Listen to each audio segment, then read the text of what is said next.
Okay, the last section of this class is called the Rich and Famous Listing Campaign.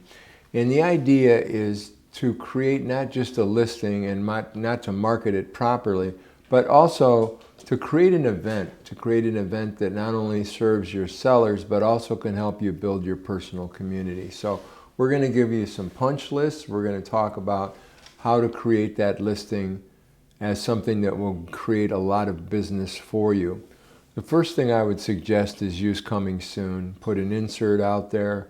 Do anything you possibly can to get the coming soon positioning. Get the FSBOs in the area. Make sure you do the research necessary. They may not like this particular house, but you may attract a buyer who's also interested in perhaps another home in the area. If you have those FSBOs, this creates an opportunity for you to go ahead and show buyers that came to your listing, didn't like it or didn't want it, but also are still interested in the area. You have something else to show them. So you create an engagement with the buyer, and you also create an engagement with that private seller at the same time. You might want to contact expireds, particularly old expireds, and explain to them that a new home has come on the market and that many times that generates additional interest in the neighborhood. You can involve social media in this, and also ask the seller for referrals. Many times they've spent the last 4 to 6 months of their life telling everybody that they know, their entire sphere of influence, their plans, and some of those people may have plans of their own, and sometimes those sellers will be able to refer you successfully on to someone else.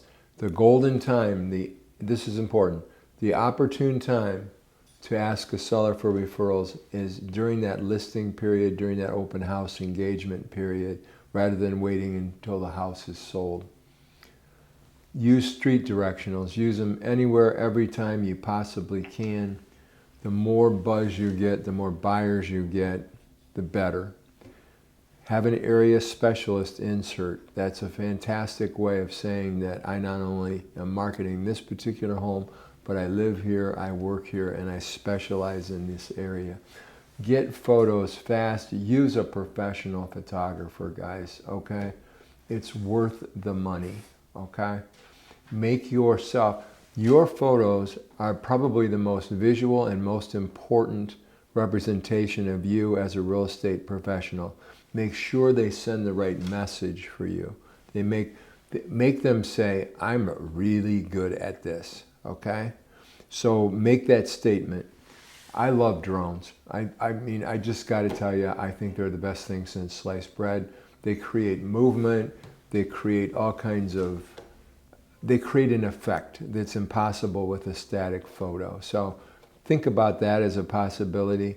And if I was you and I was ground zero in the neighborhood, in the area, in the zip code I wanted to work in, I would be there every Sunday, every Saturday, until the house, this is important, until the house is closed, not until you get an accepted offer on it. Tell the sellers, this is not a perfect world. And sometimes the appraisal doesn't work out. You kind of hit the wall with inspection issues. There's unforeseen obstacles that happen and transactions fall apart. It's an optional service. I'll be happy to do it for you. I'd like to be here every Saturday and Sunday until your home is sold. If it's a tremendous inconvenience, not a problem, but I'd like to offer you that service. Use just listed flyers in the neighborhood. You have a neighborhood open house. This is a wonderful way to build community presence and visibility. I would schedule on Thursday, I'd put the house on the market, do the coming soon stuff, and then over the weekend I'd have a neighborhood open house, and then I'd have an open house for the public.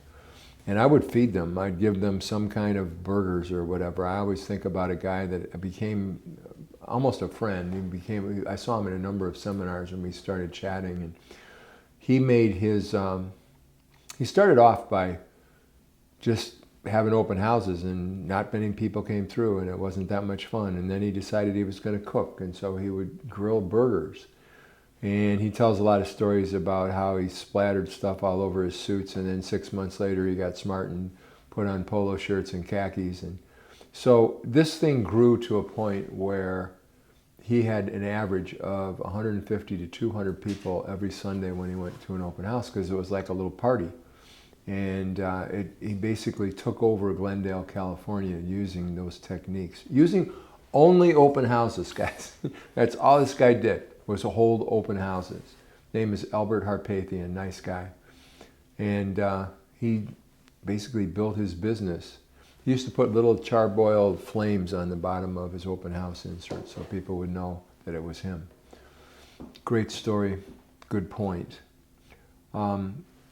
Just listed flyers. Mary needs your help. Tell the neighbors, you know, your neighbor needs to sell their house. Do you have anybody who's interested in moving into the neighborhood?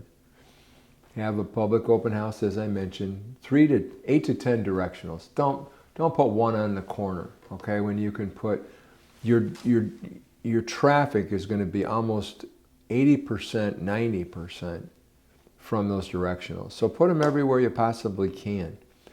It only takes an extra 15 minutes to go out and put them out there and put them back in. Probably a half hour total time.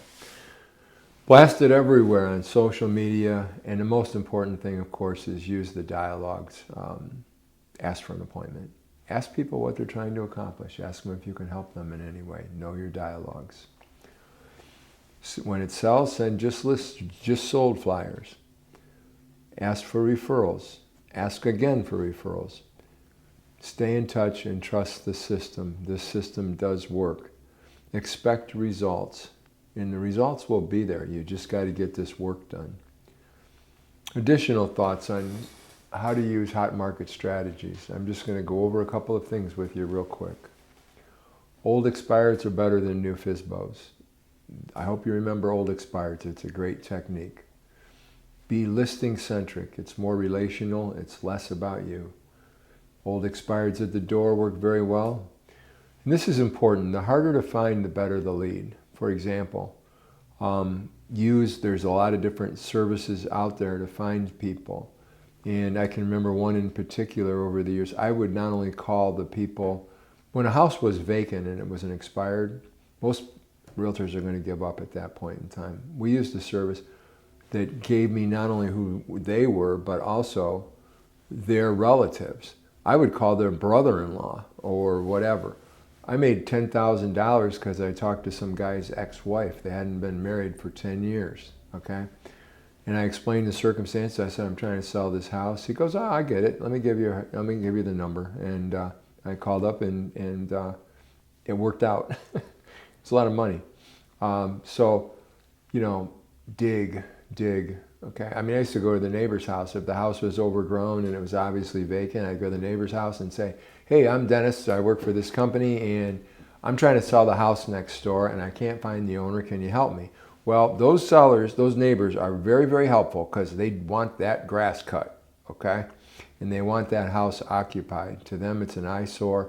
And most of them, 90% of the time, were very cooperative. And I don't ever remember anybody hassling me for doing that either. So it's a great technique. You got to do a little stuff that makes you a trifle uncomfortable.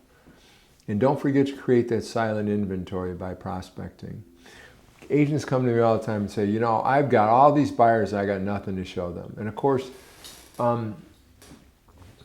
my job is to challenge that and to say, yeah, you do. You have some private sellers out there. There's always people, there's off-market listings. I was talking to a broker recently who owns a large company. He told me 26% of his sales last year were off-market, meaning they were not listed properties. So there's always something to show people. You just gotta, you know, create opportunities for yourself and use a buyer to find sellers. Okay? If you got a buyer that wants to buy a house, talk to those buy owners. Go after those old expired. Say, I'm trying to find something. These people are in here from, you know, tell their story. These people are in here from Denver. They're trying to get into our community. There's not that many homes for sale. I have a challenge. I'm trying to help them out. Are you giving any thought to getting that house back on the market, or are you willing to cooperate with me as a private seller?